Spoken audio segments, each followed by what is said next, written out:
Here's the deal. Unless you're like some kind of crazy elite athlete, meal timing is not as important as actually the overall quality of your diet and the overall timing of your diet. Here's JJ Virgin, triple board certified nutrition and fitness expert and 4-time New York Times best-selling author. It's time to reignite wellness.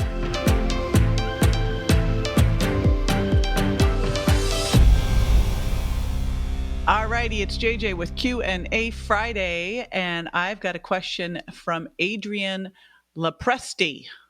Adrienne, I hope I said that right. Says, after heavy resistance training, do you recommend a recovery protein shake?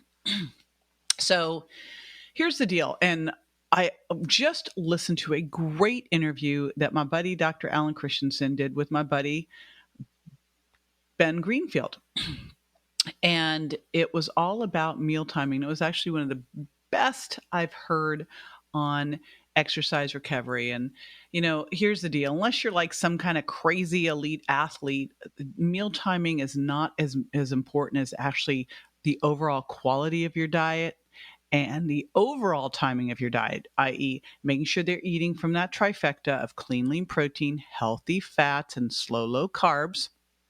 And then, of course, making sure you're eating, because what you eat is super critical. When you eat is just as critical, maybe even more critical. So we want to make sure that you're getting in that time restricted eating. I like to have people have at least a 12-hour fast. And as you progress, getting that to a 14 to 16 hour overnight fast, getting the snacking gone, etc. So first thing is to make sure that you've got the right macronutrients on board. Clean, lean protein. And here's a super critical one. If you are over the age of 35 or under any kind of stress, so I think I pretty much have just identified everybody here. If you are doing that, then you probably will benefit from digestive enzymes. The only people who I don't recommend these to are people who have a history of hernias, or ulcers rather, but anyone who's got that.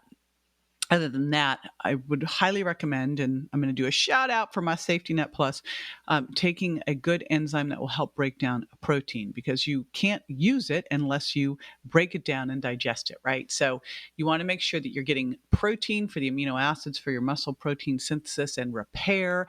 You want to make sure you're getting fats that are anti-inflammatory to help reduce inflammation, also keep those cell walls flexible. And then you want to make sure you have fiber to feed the gut microbiome, and carbs, of course, for glycogen, for fuel during a workout. Because the deal is, during a workout, you want to hit it hard, right? You want to hit it hard. So, and the question here was, of course, heavy resistance training. That means you're going to be using sugar for fuel during that time. So you got to have carbs on board, stored into your glycogen stores, so you can access those babies, get them out, and work out hard. Now, in a perfect world, if you can do it, first, you never want to go into a workout having just eaten, because you only have so much blood in your body. And if it's going towards digestion and not towards working out, you feel a little sick, nauseous, but you also don't have the ability to really hit it as hard as possible. But this is where you kind of have to see how you do. See how you feel and the level that you can work out. If I'm going to go do a really heavy, hard workout, I find that I'm better if I have a little bit of a small carb and protein hit beforehand.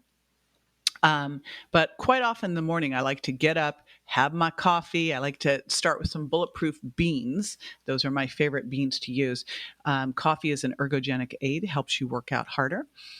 And then go in there, do some burst training. I say burst to blast fat, and then I'll have my shake. And protein shakes to me are the ultimate post-workout recovery shake, especially the paleo shake that I have that is, it's got collagen because it's from basically dehydrated bone broth, and it's got all the amino acids, collagen, and branched chain amino acids. So it's just like the perfect post-workout recovery shake. So post-workout, in the perfect world, you'd be having about 25 grams of carbs and 25 grams of protein, and really lower in fiber and lower in fat. So it just gets straight into your bloodstream, straight into your muscles, just go, go, go.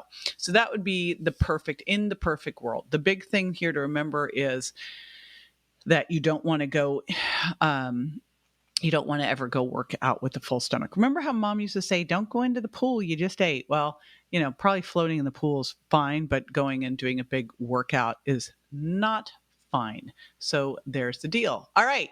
That is my answer for my Q&A Friday. So reminder, if you've got a question, I have got answers. And if I don't have them, I got a lot of really smart friends who do. So here's how you can leave a question. You can either jump on my podcast testimonial pages, and you can get those by going to subscribe to jj.com, go to iTunes, and you can leave a question there, or jump on one of my social medias, Instagram, jj.virgin, Facebook, jj.virgin official, and you can leave it there as well. And I will be shouting you out and answering your questions. All right. Thanks.